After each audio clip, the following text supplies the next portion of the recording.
Hello friends, आपका स्वागत है stock market outlook for tomorrow के अंदर। और सबसे पहले अगर हम बात कर रहे हैं तो आज कर रहे हैं निफ्टी की।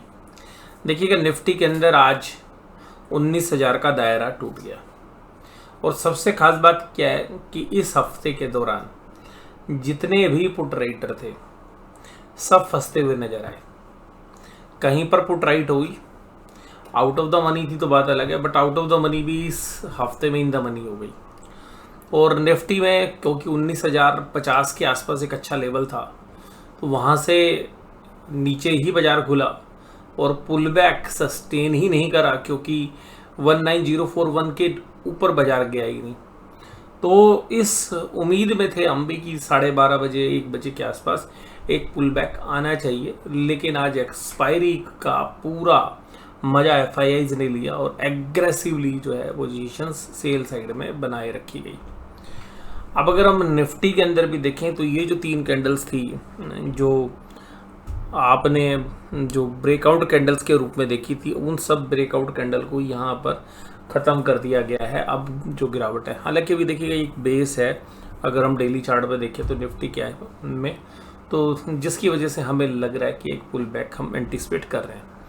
आज गिरावट कहाँ थी? Axis, ITC, HCL Tech, Adani, IndusInd bank, इनको छोड़ दे बिल्कुल मामूली से फ्लैट थे। बाकी सब हम कल एंटिसिपेट कर रहे थे कि एचडीएफसी बैंक 1480 को होल्ड करेगा और यहाँ से पुल बैक करेगा, लेकिन नहीं कर पाया। Bajaj finance 7421, Reliance 2226, Bajaj Finserv, Mahindra and Mahindra, ये सब कमजोरी में थे। इसके बाद अगर हम ये देखें कि एडवांस डिक्लाइन, तो एडवांस डिक्लाइन बहुत ही खतरनाक थे, कल उससे कम थे आज। और 1271 शेयर के सामने केवल 880 शेयर ही बढ़ने वाले थे और घटने वाले 1271 शेयर्स जो हैं बता रहे हैं कि एडवांस डिक्लाइन काफ़ी वीक थी। अगर हम देखें तो 2 ही शेयर्स आपको पॉजिटिव नज़र आ रहे हैं और गिरावट थी महिंद्रा में, Bajaj finance, Asian paints, UPL, Bajaj Finserv, Nestle, JSW, Titan, ONGC, HDFC bank, सब कमजोरी में थे। इसके बाद अगर हम बात करें निफ्टी बैंक में, तो निफ्टी बैंक आज जब खुले तो ओपन तो हुए 42708 पर, जहाँ पर हम एंटिसिपेट कर रहे थे कि पुल बैक आएगा, लेकिन पुल बैक गया ही 42716 तक।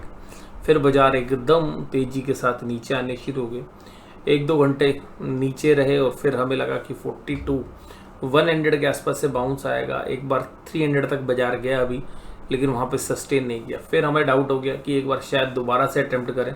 दोबारा से भी अटैम्प्ट किया था, लेकिन वो अटैम्प्ट भी जो है फेल हो गया। तो अल्टीमेटली 42,300 के पार जाने में बाजार को दिक्कत हो रही थी।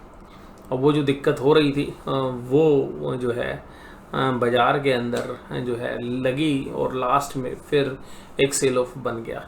हालांकि लास्ट में एक अच्छी खासी बाइंग आई, लेकिन फिर भी वो बाजार के अंदर एक फॉलो बाइंग नहीं ला पाई। बट जिस तरीके का लास्ट में सेटअप था उसको देख के लग रहा है कि कल एक जो है पुल बैक हो सकता है। और क्योंकि बाजार भी अपने सपोर्ट की तरफ है, लेकिन हो सकता है क्योंकि यूएस के बाजार में भी तकरीबन डाउ जोन्स 200 पॉइंट की गिरावट, नेस्डेक तकरीबन 1.5% की गिरावट और S&P 500 भी 0.90% की गिरावट के साथ काम कर रहे हैं। तो अगर उसको बाजार लेगा तो फिर थोड़ा सा पेन जो है आज देखने के लिए मिल सकता है। उसके बाद अगर हम एनएससी बैंक की बात करें, निफ्टी बैंक की बात करें, तो निफ्टी बैंक के अंदर भी अगर हम 15 मिनट के चार्ट को देखें तो ये 15 मिनट के अंदर जो शुरू के 1.5-2 घंटे थे उसी में सारा गेम हो गया। तो उसके बाद अगर बाकी देखें तो बाजार धीरे धीरे से नीचे से संभलता हुआ नजर आया।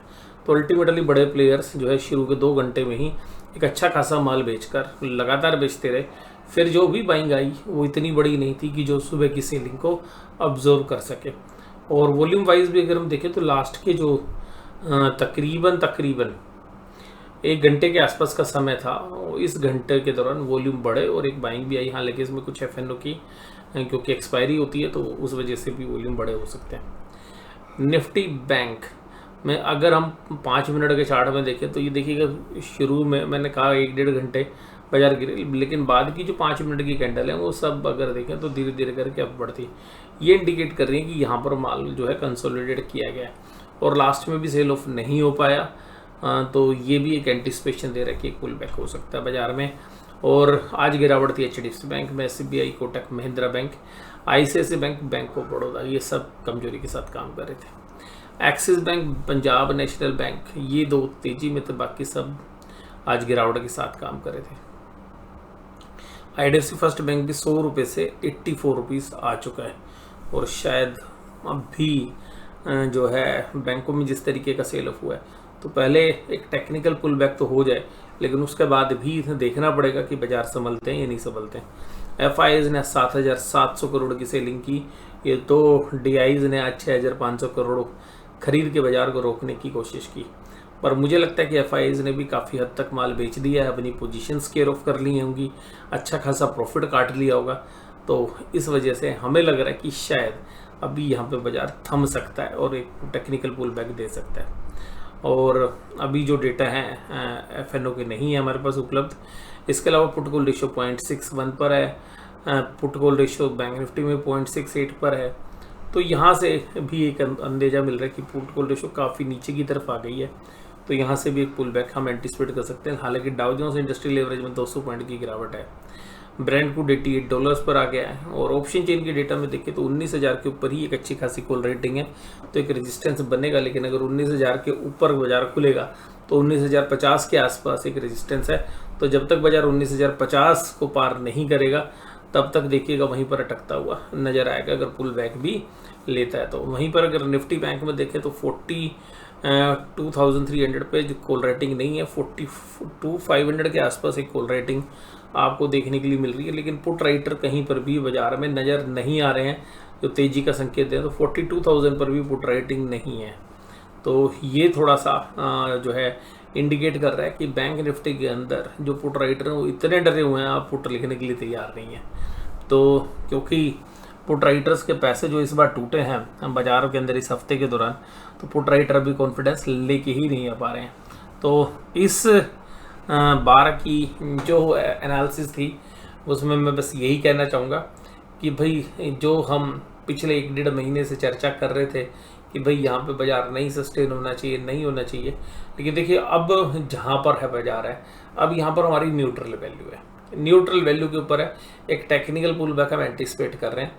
बाजार अगर इसके नीचे जाता है तो जो है इन्वेस्टर्स के लिए भी अपॉर्चुनिटीज़ होंगी, SIP के माध्यम से जो है निवेश के मौके होंगे इंडेक्स के हिसाब से। और अगर हम तेज़ी की बात करें तो तेज़ी के लिए भी जो है बाजार अभी शायद टेक्निकल पुल बैक तो देते, लेकिन अभी शायद सस्टेन ना करे, क्योंकि आगे जिस तरीके के घटनाक्रम आने हैं, स्टेट इलेक्शंस हैं, फिर सेंट्रल गवर्नमेंट के भी इलेक्शंस हैं, तो बाजार में वोलेटिलिटी जो ज़रूर आपको बढ़ती हुई नज़र आ सकती है। और स्मॉल कैप मिड कैप के अंदर बहुत सारी कंपनीज ऐसी हैं, मैं अभी भी वहाँ पे बोलूँगा कि बहुत अच्छी कंपनी बहुत अच्छी वैल्यूशंस पर हैं, और कुछ शेयर्स अभी भी आपको मतलब जिनके बिजनेस फंडामेंटल्स बदल गए हैं 4-5-7 के पी पर हैं, और स्पेशली हम पेपर स्टॉक्स में बुलिश हैं, और मैं पर्सनली होल्ड भी करता हूँ पेपर स्टॉक्स। तो आज भी हमारी आंध्रा पेपर्स के ऊपर जो है हमें जो है लगा था कि भाई 550 रुपये के आसपास के जो भाव हैं वो खरीदने लायक हैं, और वहाँ से एक अच्छा खासा पुल बैक भी जो है हमें देखने के लिए मिला। तो इस तरीके से जो है आज की इस जो पिछले 1.5-2 महीने से हम बात कर रहे थे कि भाई बाजार ओवरबोट है, तो वो अब देखिएगा न्यूट्रल लेवल पर आ गया है। तो अब मुझे लगता है कि शायद दोनों साइड के मौके दोनों प्लेयर्स के लिए बराबरी के हैं, क्योंकि बाजार न्यूट्रल है, कि बाजार एक बार ओवरसोल्ड होता है, एक बार ओवरबोट होता है। तो अब इस टेक्निकल लेवल पर ओवरसोल्ड बाजार है शॉर्ट टर्म के अंदर, जिसको न्यूट्रलाइज करने के लिए बाजार शायद एक बार ऊपर जाने चाहिए। लेकिन ये जो भी चर्चा मैं आपके साथ कर रहा हूँ only for the educational purposes. अगर आप कोई भी ट्रेड लेते हैं, कोई भी निवेश करते हैं, तो अपने फाइनेंशियल एडवाइजर से संपर्क करें। तो यहाँ पर मैं इस वीडियो में बस अपनी चर्चा यहीं पे समाप्त करता हूँ। वीडियो देखने के लिए धन्यवाद। Thank you very much.